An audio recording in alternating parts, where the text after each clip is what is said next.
اور اگر اللہ چاہتا تو ان سے پچھلے لوگ اپنے پاس کھلی نشانیاں آنے کے بعد آپس میں نہ لڑتے، لیکن انہوں نے اختلاف کیا تو ان میں سے بعض تو ایمان لے آئے اور بعض کافر ہی رہے۔ اور اگر اللہ چاہتا تو یہ لوگ باہم جنگ و قتال نہ کرتے، لیکن اللہ جو چاہتا ہے کرتا ہے۔ اے ایمان والو، جو مال ہم نے تم کو دیا ہے اس میں سے اس دن کے آنے سے پہلے پہلے خرچ کر لو جس میں نہ اعمال کا سودا ہو اور نہ دوستی اور سفارش ہو سکے، اور کفر کرنے والے لوگ ظالم ہیں۔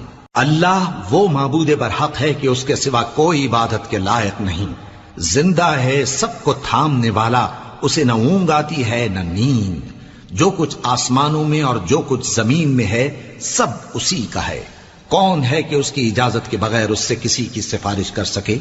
جو کچھ لوگوں کے روبرو ہو رہا ہے اور جو کچھ ان کے پیچھے ہو چکا ہے اسے سب معلوم ہے۔